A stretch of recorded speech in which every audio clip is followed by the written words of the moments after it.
I want to introduce myself. I'm Neil Richmond. I'm the Director of Programs and Advocacy here at Breathe LA, and some of you may remember me from my previous life at the Department of Urban Planning, which wasn't very long ago. And I want to begin by thanking our outstanding speakers here today who volunteered their time and share their knowledge about the science and policy implications of our growing understanding of roadside pollutants, especially ultrafine particulates. The panel brings together local leaders from academia, our regional air quality agency, the County of Los Angeles, who really understand this area well. We're going to be getting a real scientific grounding and background in the issues, and then we'll move from that into some of the broader policy implications, and then that is some real on-the-ground strategies. And I want to thank each of you in the audience for taking time out of your day to help us consider the challenges posed by these pollutants and our policies and strategies in response. And I want to acknowledge the tremendous support that Breathe LA receives from its board of directors. And I see Cynthia Carter and James Okazaki here, and also from a representative from our advocacy committee, Elaine Lyles. I'm glad you could join us as well. And I want to thank the Breathe LA team for their assistance in pulling together, particularly Deborah. You see Deborah there? Wave your hand, Deborah. Deborah did a tremendous job in helping us manage this event.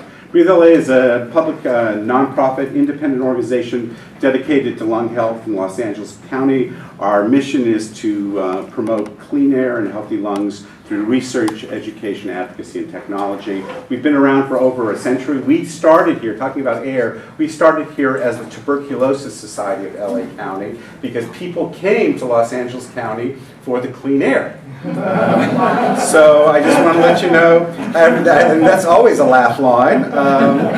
The dry air essential to improving the quality of life for those suffering from lung disease.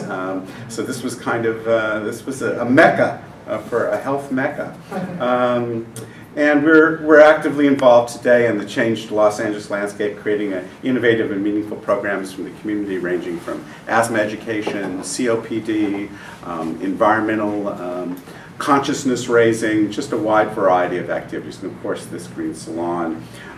This is part of our series, Moving LA into a Clean Air Future, and it's about how the Los Angeles community can produce sustainable solutions to support regional mobility. This whole series grew out of AB 32. It's been going on for that number of years in order to promote cleaner air in the broadest sense of the term. We encourage robust discussion. I'm going to try to not talk too long, so we're going to have ample time for Q&A here. And I want to encourage you to look at the entire series, and particularly to sign up for the October 27th event, Decreasing Diesel Emissions, New Technologies, New Policies. What this one will be doing is really kind of grounding in the science. The next one will be looking at some of the new technologies for decreasing diesel particulates and looking at some of the new policies like the metro policy of clean green construction and how we can expand those efforts throughout the county and ultimately throughout the state. As people who come to these green salons, they know I always start with the numbers because I think those are grounding as well.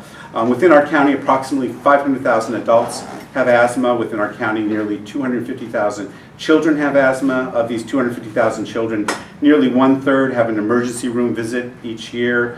Of these 250,000 children, nearly half have 3 or more doctor visits annually. Within Los Angeles County, over a year period, more than 10,000 hospitalizations occur due to asthma, costing about $17,000 for a child, $31,000 for an adult. And of course, there are other costs of asthma associated with healthcare utilization, medications, indirect costs to schools missed, work missed.